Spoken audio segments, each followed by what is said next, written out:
Welcome to the SEO.co Search Engine Optimization Podcast. Digital marketing essentials and next-level tactics. From off-site and on-site optimization to persuasive selling and everything in between.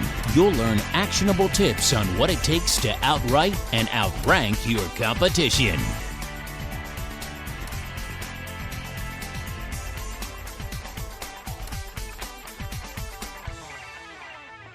Welcome back to another episode of the SEO.co podcast. Today we're wrapping up the series Link Building for SEO, and we're starting with Chapter 9, Planning Your Link Building Strategy. No matter what approach you've picked, once you start, you'll need to take some steps to develop and improve your strategy over time. Start with goals. After listening to this guide so far, you may be tempted to jump right in and start working with new publishers. However, before you begin a campaign, I highly recommend you take a step back and set goals, objectives, and targets for you and your team to pursue. This is going to help you focus your campaign and give you something you can use to measure your success later. For example, what are you more concerned about? Building your reputation or attracting more referral traffic? Are you looking for fast results or long-term growth?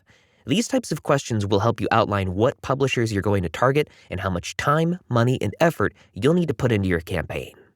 So let's talk about keyword analysis and niche analysis. It's a good idea to conduct some keyword research. While keyword research is primarily used to direct the development of your on-site content, it can and will also inform your link building strategy. We've discussed the importance of choosing the right anchor text. While natural anchor text should be your top priority, you can and should also include keywords from your campaign where they make sense. Similarly, you'll want to conduct a niche analysis. What types of content are your competitors publishing? What types of publishers are they using?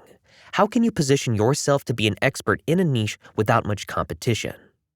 So let's hedge your bets with multiple approaches. Most people tend to gravitate towards one approach or the other, but if you want to see the best results, it's a good idea to target all of them. Use both link attraction and manual link building as the elements of your overall strategy, and you'll be able to compensate for each of their weaknesses. You can even throw in some of the peripheral link building strategies we talked about in previous sections of this guide. Hedging your bets this way maximizes your potential return while mitigating your risk. It's more to manage, but it's well worth the additional effort. Next, measure your impact and adjust. This is key. Don't just build links blindly and hope for the best. You'll need to measure the results of your efforts and determine what's working and what's not. If a certain strategy is working well, invest more time and energy into it. If something isn't working, well, cut it out. Most of your measurements here can be done in Google Analytics, though there are dozens of online tools to help you measure your link building success. Let's talk about search ranks and organic traffic. Take a look at how your search ranks and organic traffic develop over time. This should be one of your biggest indicators of success. Your organic traffic measures how many people found your site via search engines and is the bottom line measure of your success in SEO. More organic traffic means more value to your business, so if you notice your organic traffic stagnating, it means your link building strategy has hit a plateau. You can find this information in the acquisition section of Google Analytics, along with referral traffic and social traffic. Now, let's talk about referral traffic. Your referral traffic is a measure of how many people found your site through external links, which is perfect for determining the relative strength of each publisher you work with. If you open the referral traffic section here, you'll be able to see a list of all the external publishers you work with and how much traffic each is bringing to your site. Use this information to improve your relationship with your most valuable contacts and filter out the least valuable ones. Now, domain authority and link profile. You'll also want to keep a close eye on your domain authority and your link profile in general, and Open Site Explorer is one of the best ways to do this. Plug in your URL here, and you'll get a breakdown of all links pointing to your page and domain, which you can then evaluate in terms of authority and value.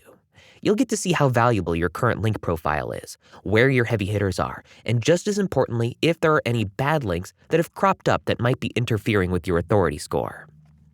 Now, gradually scale your link building efforts. Remember, one of the key principles to link building success, which I mentioned earlier, is scale. As you invest more time and energy into your link building campaign, and as you work with higher authority sources, you'll start earning more value for every action you take.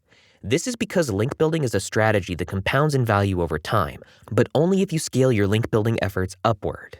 Be careful not to become too complacent with your domain position, even if you're doing well. Keep pushing boundaries and moving yourself forward, even if you have to take baby steps to do it. When it comes to links, it's less about rapid spikes and more about the slow climb. Chapter 10, Link Building Return on Investment, or ROI. Link building can bring tremendous value to your organization, but try to keep your bottom line focus on SEO link building ROI. Take all the benefits link building brings you, including organic and referral traffic, and try to reduce those to actual numbers. How much money are these visitors spending with you? How much revenue have you received that you wouldn't have gotten without link building? And just as importantly, how much money and how many resources are you spending on your campaign? You need to make adjustments so that you're earning more than you're spending. Your ROI will almost always be negative to start out with, but as you expand your efforts, your ROI should grow in turn. To wrap up, we've essentially covered everything you need to know about link building start to finish. In this guide, you can theoretically take even a brand new site to any level of organic search traffic and domain authority given enough time. Of course, if you'd like SEO.co to create and execute a hands-off or hands-on if you'd like link building campaign for you, please don't hesitate to get in touch with us. Thanks again for listening to the SEO.co podcast. We'll see you in the next series, and thanks for listening. Thank you for joining us on the SEO.co podcast. We appreciate your time. Be sure to rate, review, and subscribe to the show, and visit SEO.co for more resources based on today's topic, as well as access to more podcast episodes to help you improve your site's long-term SEO success.